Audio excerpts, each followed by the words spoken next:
आमे माने महान उद्देश्य महान लक्ष्य नहीं समस्ते आश्रम को आसीचे।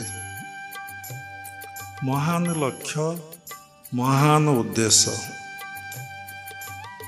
जो माने क्रियायोग आश्रम को आसी क्रियायोग परंपरार गुरु मान पाखक आसी प्राय सेमानकर लक्ष्य भगवत दर्शन आउ भगवत उपलब्धि।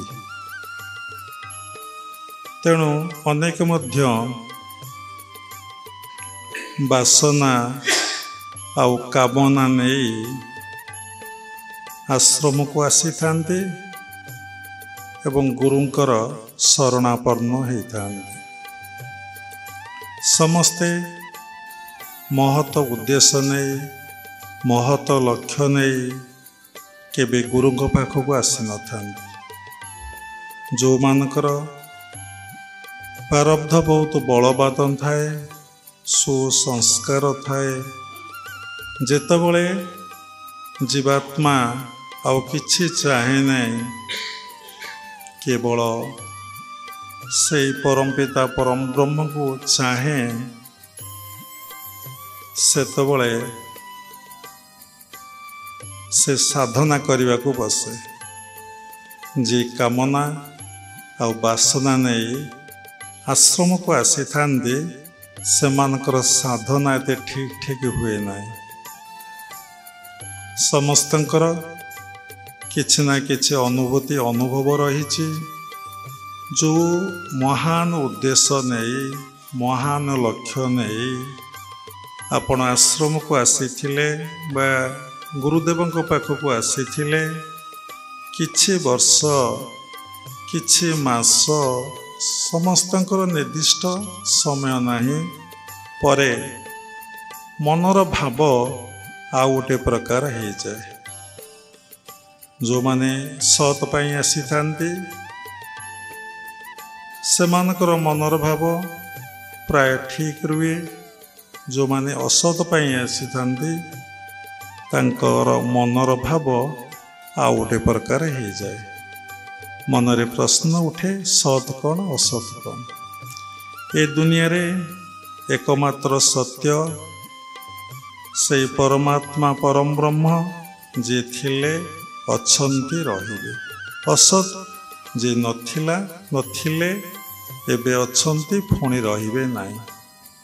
आमाने केही नथिले आसीचे पुणी भी आमे माने रहिबा नाही। से परमात्मा परम ब्रह्म थिले अछंती रहिबे किए तांको विषय कहि पारिबे नाही। तो जो माने सत पाई आसतांती से माने हेले जिज्ञासु आउ से माने साधना करिया पई भारी इच्छा प्रकाश करंती। किंतु जो माने असत पाई आसी थांती ईश्वर प्राप्ति पाई न आसी ईश्वरंकर विभूति पाई ऐश्वर्य पाई जो माने आसी थांती से मानकर साधना रे गड़बड़ हो जाए।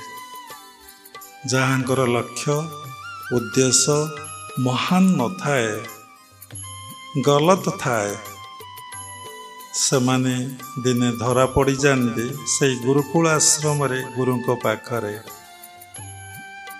भागवत रे लिखा अछि जे नर तप आचरती देवे ताहांक विघ्न चिन्हती। मायारे करी अंग संग तप करती तार भंग से किंपा छाड़ी आंभ लोक से किंपा जीव ही विष्णु लोक। जेनर तप आचरती देवे ताहांक विघ्न चिन्हती। गोटे छोटिया कथा देखंतु तपस्या कले माने देवता माने विघ्न चिंता करती। आपण माने समस्ते पढ़ी ध्रुव जंगल को तपस्या करने जाइए। अजगर साप आसी ध्रुव धीरे गोड़े जाइए। ध्रुव कौन आखि खोली देखु व्याघ्र आसी सिंह आसी ଭାଲୁ ଆସିଛି, କେତେ ବନ୍ୟ ଜନ୍ତୁଗଣ ଆସିଛନ୍ତି। ସେଥିରେ କ'ଣ ଧ୍ରୁବ ବିଚଳିତ ହୋଇ ଆଖି ଖୋଲି ତାଙ୍କୁ ଦେଖିଛନ୍ତି ନା ଭୟଭୀତ ହେଇଛନ୍ତି? ତେଣୁ ଆପଣ ଦେବତାମାନେ ଆପଣ ପାଖକୁ ଡାଇରେକ୍ଟ ଆସିବେ, ରୂପ ଧରିକି ଆସିବେ। ଦେବା ଓ ଦେବୀ ବିଭିନ୍ନ ଫର୍ମ ମାଧ୍ୟମରେ ଆପଣ ପାଖରେ ଆସି ପହଞ୍ଚିବେ। ଯଦି ଆପଣ ଲକ୍ଷ୍ୟପତ୍ର ବିଚ୍ୟୁତ ହେଇଗଲେ, ଭୟଭୀତ ହେଇଗଲେ, ଏ ସଂସାରଟା କମ୍ପ୍ଲିଟଲି ଭୟରେ ପରିପୂର୍ଣ୍ଣ। ଆମେ ଦେଖିଛୁ ପ୍ରତ୍ୟେକଟି ଲୋକ ଯେଉଁମାନେ ଧରାପୃଷ୍ଠରେ ବସବାସ କରୁଛନ୍ତି, ପ୍ରତ୍ୟେକ ପ୍ରାଣୀ ମଧ୍ୟ, ପ୍ରତ୍ୟେକ ଜୀବଜନ୍ତୁ ମଧ୍ୟ, ଗୋଟେ ବୃକ୍ଷର ମଧ୍ୟ ଭୟ ଅଛି, ଗୋଟେ ପ୍ରାଣୀର ମଧ୍ୟ ଭୟ ଅଛି। ବାଘର ଭୟ ଅଛି, ସିଂହର ଭୟ ଅଛି। ବାଘ କେତେ ବଳବାନ, କେତେ ଭୟଙ୍କର, ତାର ପ୍ରଚଣ୍ଡ ଭୟ ଅଛି। ତାକୁ ଯଦି ଗୋଟେ ବନ୍ଧୁକ ଦେଖାଯାଏ, ବାଘ କ'ଣ ରହିବ? ଦୌଡ଼ି ଦୌଡ଼ି ଦୌଡ଼ି ଦୌଡ଼ି କୁଆଡ଼େ ଆଜ୍ଞା ଚାଲିଯିବ, ତାର ଭୟ। ସିଂହ ବି କେତେ, ପଶୁରାଜ ସିଂହ, ତାହାର କେତେ ଭୟ। ସମସ୍ତଙ୍କର ଭୟ ଅଛି। ମନୁଷ୍ୟର ଭୟ ବର୍ତ୍ତମାନ ଟାଇମରେ ଏତେ ଭୟଙ୍କର, ତାହାର ଇମାଜିନ୍ ବାହାରେ, କଳ୍ପନାର ବାହାରେ। କାହିଁକି ଭୟ? ସେ ତ ଜୀବଶ୍ରେଷ୍ଠ, ପାଠ ପଢ଼ିଛି, ଭଲ ମୋବାଇଲ ଅପରେଟିଂ କରିପାରୁଛି, କମ୍ପ୍ୟୁଟର ଚଳେଇ ପାରୁଛି, ବିଭିନ୍ନ ଭାଷା କହିପାରୁଛି, ଅର୍ଥ ଉପାର୍ଜନ କରିପାରୁଛି, ଦେଶ ବିଦେଶ ଯାଇପାରୁଛି, ରୋଗ ହେଲେ ଡାକ୍ତର ପାଖକୁ ଯାଇପାରୁଛି। ତାର ଭୟ କାହିଁକି? କ'ଣ ପାଇଁକି ଭୟ? ମୃତ୍ୟୁ ଭୟ, କାଳେ କିଏ ମୋ ଜମିବାଡ଼ି ନେଇଯିବ ଭୟ, ଧନ ଭୟ, କିଏ ମୋ ସମ୍ମାନ ନେଇଯିବ ସମ୍ମାନବତୀ ଭୟ, କିଏ ମୋତେ ଗାଳି ଦେବ ସେ ଭୟ, କାଳେ ମୋର ପିଲାପିଲି ମୋ କଥାରେ ନ ରହିବେ ସେ ମଧ୍ୟ ଗୋଟେ ଭୟ। ପିଲା ପାଠ ପଢ଼ିଲା, ଚାକିରି କରିପାରିଲାନି, କ'ଣ କରିବ ସେ ଗୋଟେ ଭୟ। ସବୁ କ୍ଷେତ୍ରରେ ହ୍ୱାଟ୍ ଇଜ୍ ଫିୟର? ଯଦି ଫିୟର ଉପରେ ଆପଣ ଆନାଲିସିସ୍ କରିବେ, ଘଣ୍ଟା ଘଣ୍ଟା ସତ୍ସଙ୍ଗ ଚାଲିବ। ତେଣୁ ଏ ଭୟ କେଉଁଠୁ ଆସୁଛି?